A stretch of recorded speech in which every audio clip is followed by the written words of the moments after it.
तो आज हम 12th क्लास की फिजिक्स से चैप्टर नंबर 3 का न्यूमेरिकल नंबर 3 कंप्लीट करेंगे।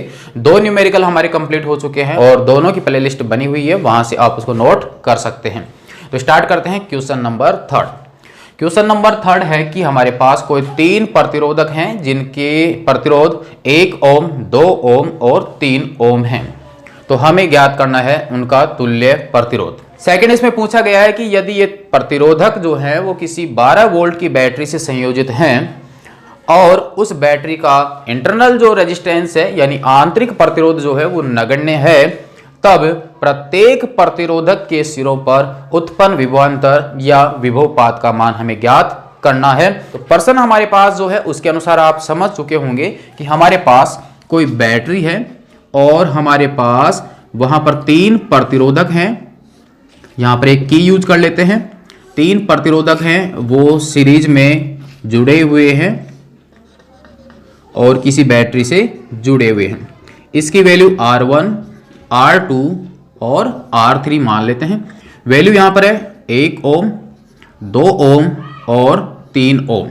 यहां जो बैटरी है जिससे वो प्रतिरोधक संयोजित हैं उसकी वैल्यू हमारे पास में है 12 वोल्ट। यहां पर एक हमने की यूज कर ली है। तो करंट आपके पॉजिटिव टर्मिनल से नेगेटिव टर्मिनल की ओर प्रवाहित होगी।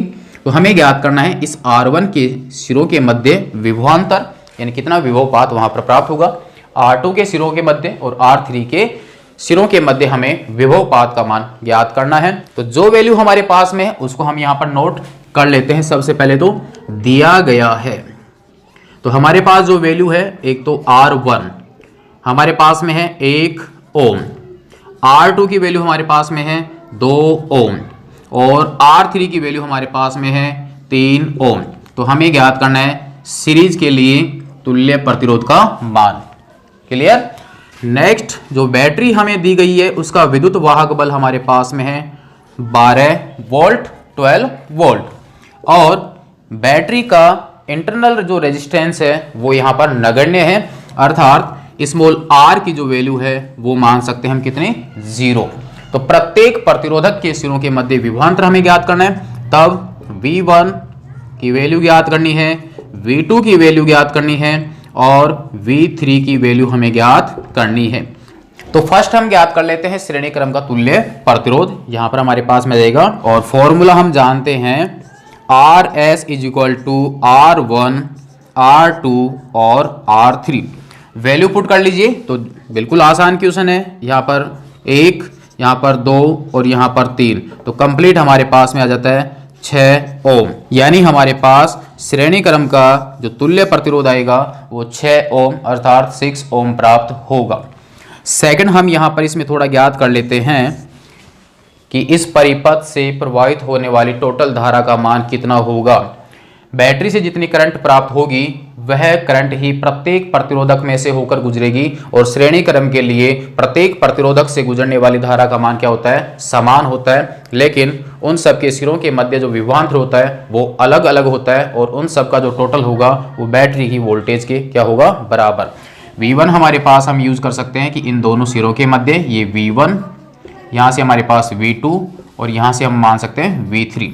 तो अब हम ज्ञात कर लेते हैं परिपथ से प्राप्त धारा का मान। तो हमारे पास में यहाँ पर आ जाएगा धारा यानी I बराबर हो जाएगा टोटल वोल्टेज और उस परिपथ का टोटल रेजिस्टेंस। तो हमारे पास E की वैल्यू है 12 और RS की वैल्यू हमारे को प्राप्त हो गई 6। तो फाइनल हमारे को प्राप्त हो जाता है 2 एम्पियर। यानी हमारे पास प्रत्येक प्रतिरोधक से गुजरने वाली धारा का मान क्या होगा, 2 एम्पियर ही होगा। तो अब ज्ञात कर लेते हैं नंबर 3 पार्ट इसका। प्रत्येक प्रतिरोधक के सिरों के मध्य विभवपात या विभवांतर, तो V1, V2 और V3। V बराबर होगा IR। फर्स्ट के लिए यूज कर रहे हैं R1। I के लिए हमने 1 यूज नहीं किया क्योंकि I का मान तो सभी प्रतिरोधकों के लिए क्या है, समान है। इसका हो जाएगा IR2। यहाँ पर हो जाएगा IR3। वैल्यू देखिए, I का मान हमने प्राप्त कर लिया 2, R1 की जो वैल्यू है वो 1 तो फाइनल हो जाता है 2 वोल्ट। सेकंड, I की वैल्यू 2, R2 की वैल्यू हमारे पास में है 2, तो फाइनल हमारे पास 4 वोल्ट।